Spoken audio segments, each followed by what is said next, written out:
Nagsimula sa Poland, na may lalaking nakasuot ng itim na kasuotan at nakasuot ng itim na sombrero. Naglalakad sa madilim na gabi, tapos may humarang sa lalaki at niyaya niya ang lalaking nakasombrerong itim ng isang shooting match. Pumayag yung lalaking nakasombrerong itim sa shooting match. Pareho silang humawak ng baril sa isa't isa, tapos ang lalaking nakaitim na sombrero ay nagawang barilin muna ang lalaki hanggang sa matamba ito. Habang papaalis na ang lalaking nakaitim na sombrero, ang lalaking nabaril ay tinawag ang lalaking nakasombrero. Nagulat na hindi siya patay, kaya binaril muli siya ng lalaking nakaitim na sombrero. Ngunit naramdaman niyang may mali sa kanyang baril. Ang lalaking nakaitim na sombrero ay nagngangalang Jigen Daisok, na isang Japanese marksman at mahusay sa baril. Si Daisok ay nagpunta sa Mexico upang makita ang isang dalubhasa sa armas. Sinubukan niyang bumaril gamit ang kanyang combat pistol na hindi tumama ng ilang pulgada. Kaya hindi komportable si Daisok, pagkatapos ay sinubukan niyang bumaril gamit ang ibang mga pistola, at ang mga resulta ay tumama sa target. Napagtanto ni Daisok na may mali, gamit ang kanyang baril. Hiniling niya sa weapons expert na suriin ang kanyang baril.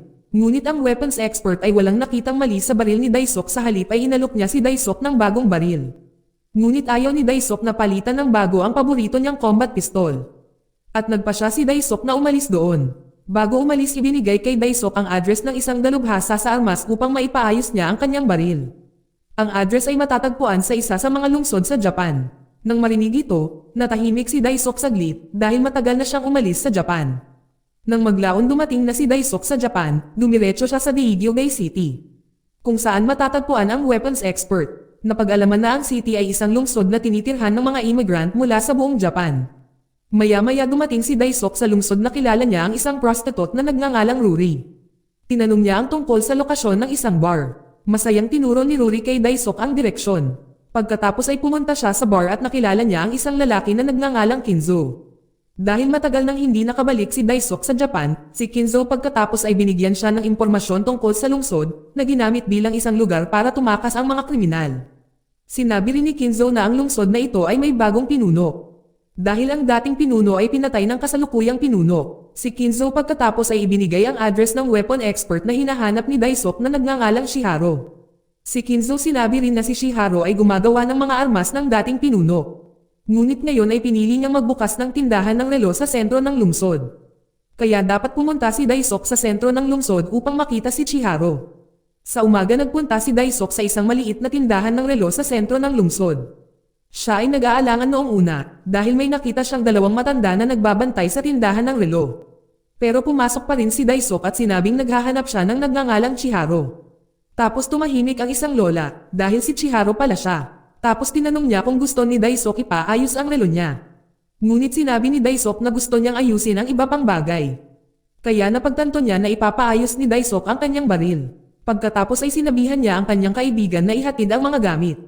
Pagkatapos ay inilabas ni Daisok ang kanyang revolver-type combat pistol. Si Chiharo pagkatapos ay tiningnan ang baril at sinabihan siya na hindi na niya ito maaayos dahil nagretiro na siya. Nang marinig ito, hindi na pinilit ni Daisok si Chiharo na ayusin ang combat pistol at nagpasya siyang umalis doon. Sa isang lugar may isang tao na nagngangalang Yuya na binugbog ng hindi kilalang tao. Buti na lang hindi nagtagal dumating ang girlfriend ni Yuya na si Kyoko para iligtas siya. Si Yuya at si Kyoko pala ay naghahanap ng isang batang babae na itinago sa lugar na iyon. Dahil siya ay isang espesyal na bata, matapos matagumpay na mailigtas ang batang babae na si Oto. Nakaramdam ng pagkadismaya si Kyoko dahil gusto ni Yuya na ibenta si Oto sa iba upang makakuha siya ng pera. Samantala sa hotel ay sinusubukan pa rin ni Daisok na maghanap ng sira sa kanyang baril. Ngunit sa kasamaang palad ay wala siyang nakitang irregularidad na naging dahilan ng pagkamis ng baril niya. Hanggang kinabukasan ay dumating muli si Daisok sa lugar ni Chiharo, hindi nagpahuli si Daisok sa pang-aakit kay Chiharo para ayusin ang baril. Pero maya-maya may isang maliit na bata at ito ay si Oto. Tapos binigay ni Oto ang isang sirang relo kay Chiharo na nakakita nito na ang relo ay kay Kyoko. Gusto malaman ni Chiharo kung saan nakuha ni Oto ang relo. Pero si Oto ay walang sinabi sa kanya. Sa kabilang banda sa isang marangyang building may babaeng nakaupo sa wheelchair. Siya si Adele ang bagong leader ng lungsod, nakipagkita siya sa isang Yakuza hero. Si Adele nakita si Yuya na pinahihirapan ni Hero dahil sinadya pala ni Yuya na ibenta si Oto kay Hero. Napagtanto na lang ni Hero na si Adele pala ang naghanap sa bata upang magtrabaho sa kanya. Sinabi ni Yuya kay Hero na napakalupit ni Adele para kidnapin ang mga bata. Si Hiro na narinig iyon ay nagalit kay Adele, pinayagan ni Hiro si Adele na ipagpatuloy ang negosyo ng droga. Ngunit hindi na niya magagamit ang mga bata. Nang marinig tumanggi si Adele, dahil ayaw niyang pagbawalan siya. Si Adele saka casual na hinarap ang mga tauhan ni Hiro sa pamamagitan ng pagtanggal ng pekeng paa niya. Si Adele na naihinis, dahil nagbanta si Hiro sa kanya kinuha ang baril na itinago niya sa pekeng paa niya. Mabilis na binaril ni Adele si Hiro hanggang mamatay siya. Nilabanan niya rin isa-isa ang mga tauhan ni Hiro habang nakaupo pa rin sa kanyang wheelchair. Samantala sa labas ng room namatay ang mga tauhan ni Hiro dahil pinatay sila ng kanang kamay ni Adele na nagngangalang Takashi Kawashima na may kakayahan siyang mag-transform sa ilang mga taong napatay niya. Sa tindahan ng relo ni Chihiro kinausap ni Daisuke si Chihiro. Sinabi sa kanya ni Chihiro na ang relo na dala ni Oto ay kay Kyoko, isang bayaran na kilala niya. Noong buntis pa si Kyoko, humingi siya ng baril kay Chihiro. Dahil gusto niyang tapusin ang kanyang amo na nagsabi kay Kyoko na magpalaglag siya. Ngunit hindi siya binigyan ni Chihiro ng baril kundi isang relo kung saan maaaring palitan ni Kyoko ang relo ng isang baril kung kailangan niya. Saka si Chihiro ay humiling kay Daisuke na tumulong sa paghahanap kay Kyoko. Noong una ay ayaw niya, ngunit pagkatapos nangako si Chihiro na aayusin ang baril. Sa wakas ay gusto na ni Daisuke na mahanap si Kyoko. Saka si Chihiro ay nagpahiram ng baril kay Daisuke. Pagkatapos noon ay pinuntahan ni Daisuke at Oto si Kyoko. Habang nasa daan ay hiniling ni Daisuke kay Oto na isulat ang tren na sinakyan ni Oto, ngunit si Oto ayaw magsalita, na ikinainis ni Daisuke. Sa wakas ay nagbigay siya ng isang libro para makipag-usap kay Oto. Pagkaalis ni Daisuke may ilang tao pala na mga tauhan ni Adele na nagngangalang Kawashima. Sinadya niyang hindi habulin si Daisuke dahil alam niyang expert shooter si Daisuke, kaya naman pinili ng mga tauhan ni Adele na sundan si Daisuke. Sa kabilang banda si Oto na mukhang takot na hindi makalakad dahil nakita niya ang bangkay ni Kyoko, kaya binuhat siya ni Daisuke. Sa lugar ni Adele na may isang mobster na nagngangalang Aikama na gustong makilala si Adele. Pagkatapos ay inalok siya ni Adele ng kanyang mga produkto ng droga na maaaring magbigay ng high hallucinations at maaaring mabawasan ang proseso ng pagtanda. Ibinigay ni Adele ang isang larawan 20 years ago. Tila hindi naniniwala si Aikama kay Adele kaya pinakiusapan ni Adele si Aikama na magdala ng mga importanteng tao tulad ng mga opisyal at mga pulis upang sila ay malulong sa mga droga ni Adele. Hindi nagtagal nang dumating si Kawashima upang makita si Adele. Sinabi niya sa kanya na si Oto ay kasama ni Daisuke. Nang marinig ni Adele na mahirap kalabanan si Daisuke, kaya nagplano si Adele na labanan si Daisuke. Sa lugar ni Chihiro, nang natutulog si Oto, ay saka sinabi kay Daisuke na si Oto ay nagkaroon ng matinding trauma kaya ayaw niyang magsalita. Si Daisuke na nalaman ng tungkol dito ay napagpasyahan niya na natatakot si Oto, kaya natakot din si Oto na magsalita. Nang si Chihiro noon ay gusto niyang dalhin si Oto sa istasyon ng pulisya, ngunit pinagbawalan siya ni Daisuke dahil aalamin muna niya ang tungkol sa relasyon ni Kyoko at Oto. Habang si Kinzo na casual na nakaupo sa bar nahanap si Kawashima na may ibang mukha si Kawashima. Saka dinala si Kinzo sa isang lugar at tinanong kung nasaan si Daisuke. Napag-alaman na dating maaasahang assassin si Kinzo, bago tuluyang nawalan ng kamay si Kinzo. Tumanggi si Kinzo na sabihin kay Kawashima ang tungkol sa kinaroroonan ni Daisuke. Nang makita si Kinzo na tumangging magkwento tungkol kay Daisuke, si Kawashima ay pinatay si Kinzo. Matapos niyang patayin si Kinzo, nilapitan ni Kawashima ang isang babae na nagngangalang Yuri. Si Yuri pala ang kasintahan ni Kawashima. Si Yuri ay nag-aalala sa kanyang kasintahan na madalas masaktan mula noong si Adele ay naging pinuno ng lungsod. Kinabukasan ay bumaba si Daisuke sa lihim na lugar ni Chihiro. Nakita niya ang isang tala tungkol sa kanyang combat pistol. Si Chihiro ay tila pinalitan ang mga bahagi na hindi tugma sa baril ni Daisuke. Nang makita medyo hindi pamilyar si Daisuke sa kanyang baril, kaya kailangan niyang mapamilyar ito.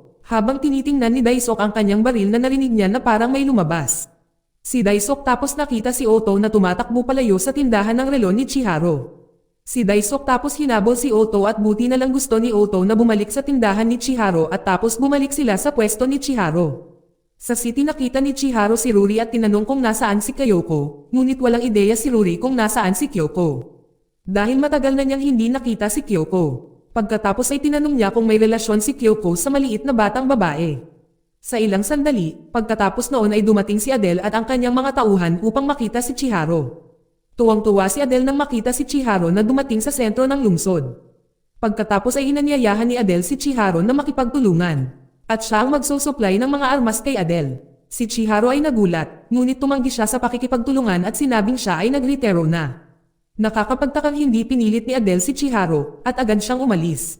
Samantala binigyan ni Daisuke ng makakain si Oto, sa kanya binuksan ang librong binigay niya. Nagulat si Daisuk nang makita ang nilalaman ng isinulat ni Otto, kung saan isinulat niya ang mga pangyayari sa kanyang nakaraan. Sinabi ni Otto na siya ay inabuso ng kanyang stepfather at maging ang ina ni Otto ay namatay dahil sa stepfather ni Otto. Hindi rin binibigyan ng makakain si Otto. Nagalit si Daisuk na nakabasa ng kwento ni Otto. Naramdaman niya na napakalupit ng mga ginawa ng stepfather ni Otto. Tsaka ibinente siya ng kanyang stepfather sa lugar kung saan kinukuha ng masasamang tao ang dugo ni Otto. Gusto ni Daisuk na bumili ng sigarilyo pero nalaman na hindi na nagbebenta ng sigarilyo sa Japan. Si Daisuk tapos inalok si Otto ng isang candy, ngunit gusto ni Otto ng lubid na itali ang kanyang libro para maisabit niya ito sa kanyang leeg. Pagkaraan ng ilang saglit na paglalakad ay bumalik sila sa kinaroroonan ni Chihiro. Nang makarating sila sa tindahan ng relo ni Chihiro, nakita ni Daisuk ang isang batang babae sa shop. Tiningnan ni Daisuk ang dalaga na may kainahinala dito, ang babae pala ay si Kawashima. Sa gabi si Daisuk at Chihiro ay nag-usap, sinabi ni Chihiro ang resulta ng kanyang pagsisiyasat na si Otto ay walang kaugnayan kay Kyoto. Naramdaman ni Daisuk na si Otto ang pakay ng iba. Gayunpaman sa kalagitnaan ng kanilang pag-uusap ay biglang namatay ang mga ilaw. Si Daisuk saka pinapunta si Chihiro sa secret room. Samantala ay pinuntahan niya si Otto. Nang umakyat si Daisuk ay napagtanto niya na may ilang mga tauhan ni Adele na naghahanda sa pag-atake kay Daisuk. Buti na lang malakas ang instincts ni Daisuk at nagawa niyang ibagsak ang isa sa mga tauhan ni Adele. Habang ang dalawa pang tauhan ni Adele ay nakitang pinatumba ang kanilang kasamahan at nakita ang gas na inilabas mula sa canister. Kaya hindi nila nagamit ang kanilang baril. Si Daisuk na naghanda na may patalim para labanan ang dalawang tauhan ni Adele, ay madaling natalo ni Daisuk ang dalawang tauhan ni Adele. Pagkatapos noon ay hinanap ni Daisuk si Otto, ngunit sa kasamaang palad nagawa ni Kawashima na kunin si Otto bilang hostage. Babarilan sana ni Daisuk si Kawashima, ngunit natakot siyang tamaan si Otto nang biglang binato ni Kawashima ang kutsilyo kay Daisuk at nawalan siya ng malay. Dahil ang kutsilyo ay naglalaman ng anesthetic, si Kawashima na nakita si Daisuk na nahimatay ay nakaramdam ng saya. Dinala niya si Otto at nagtungo sa kinaroroonan ni Adele. Nang dumating si Otto sa lugar ni Adele, saka kinuha ang dugo ni Otto. Napag-alaman na ang mga gamot ni Adele ay nagmula sa dugo ng bata. Kung mas matindi ang trauma ng bata, mas maganda ang dugong gagamitin sa droga. 2 araw ang lumipas, kakagising lang ni Daisuk sa kanyang pagkahimatay dahil sa lason ng kutsilyo ni Kawashima. Gusto ni Chihiro na isumbong sa pulis ang pagkidnap kay Otto. Hindi sumang-ayon si Daisuk dahil iniisip niya na hindi kaya ng mga pulis ang kasong ito. Makalipas ang ilang sandali ay binigyan ng mga residenteng nakakaalam tungkol kay Otto sa lugar ni Chihiro ng pagkain. Kaya naramdaman ni Daisuk na kailangan niyang iligtas kaagad si Otto. Naramdaman din niya na may pananagutan siya sa kaligtasan ni Otto. Humingi ng pahintulot si Daisuk na humiram ng baril kay Chihiro dahil nagkakaroon pa ng problema ang kanyang baril. Pagkatapos ay nakita ni Daisuk ang kanyang kaibigan na nagngangalang Yasuhara. Gustong malaman ni Daisuk kung nasaan si Otto at lahat ng impormasyon tungkol kay Adele. Bukod pa rito ay bumili siya ng bala para sa kanyang baril. Sinabi sa kanya ni Yasuhara na si Adele ay magaling sa paggamit ng baril. Binanggit din niya na maraming assassin sa headquarters ni Adele, kaya dapat mag-ingat si Daisuk sa kanilang lahat. Alam ni Yasuhara na napakaliit ng tsansa ni Daisuk na manalo lalo na't ang baril ni Daisuk ay may sira. Ilang sandali dumating si Daisuk sa lugar ni Adele. Saka tumunog ang sirena na ikinatakot ng mga residente at pumasok sa kanilang mga tahanan. Ang mga mersenaryo ni Adele ay naghanda upang labanan si Daisuk. Ganoon din si Kawashima na kasama ng kanyang kasintahan ay mabilis na pumunta kay Daisuk. Habang si Adele na alam na si Daisuk ay dumating, ay nakaramdam ng saya. Si Daisuk saka madali silang nilabanan ng dahan-dahan. Ngunit hinarap niya ang gulo na naging dahilan upang kumuha siya ng isang automatikong sandata at pinaputukan sila. Ilang sandali pa ay may pumasok na boss at hamarang sa mga kalaban. Si Daisuk saka pumasok sa bus, nalaman niyang si Chihiro ang nagmamaneho. Dumating siya para ibigay ang combat pistol ni Daisuk. Sinabi ni Chihiro na mag-focus si Daisuk sa pakikipaglaban. Mabilis silang pinaputukan ni Daisuk gamit ang kanyang combat pistol. Tapos maingat siyang pumasok sa lower building. Pagkatapos makipaglaban, pumasok siya sa bodega tapos namatay ang mga ilaw. Lumilitaw na si Kawashima ang nagplano ng lahat ng ito. Gusto niyang limitahan ang visibility ni Daisuk. Si Kawashima pagkatapos ay sumunod sa kanya na parang anino. Pagkatapos ay nasugatan niya si Daisuk gamit ang kanyang kutsilyo. Si Daisuk, saka pinaputok ang baril upang makita niya si Kawashima. Ngunit nagawa na inihagis ni Kawashima ang kanyang kutsilyo kay Daisuk. Si Daisuk na inis kay Kawashima, kaya binaril niya si Kawashima at nagawa niyang patayin. Si Daisuk saka nagtagumpay na makapasok sa kwarto ni Adele. Gusto niyang agad na patayin si Adele gamit ang kanyang baril. Ngunit sinabihan siya ni Adele na huminto dahil nandoon si Otto na nakaupo sa ibabaw ni Adele. Inimbitahan ni Adele si Daisuk sa isang shooting match. Itinulak ni Adele ang wheelchair na nagsasabing kapag ang wheelchair ay dumikit sa pader ang laban ay magsisimula na. Maya-maya ay pinulot nila ang kani-kanilang mga baril at pinaputukan ni Daisuk. Si Adele tinamaan sa dibdib, pagkatapos noon ay nakaramdam ng saya si Daisuk. Kaya ibinalik niya si Otto sa lugar ni Chihiro. Kinaumagahan si Otto na nakasuot ng pambabae ay dumating sa dining room kung saan si Daisuk at Chihiro. Si Chihiro ay gustong ampunan si Otto tapos sabay silang kumain at nagtawanan silang tatlo. Tapos umalis na si Daisuk sa lugar ni Chihiro. Nag-relax siya habang naghihintay, maya-maya may dumating na dilaw na sasakyan at umalis na si Daisuk ng Japan. Dito nagtatapos ang pelikula. Salamat sa panonood kaibigan.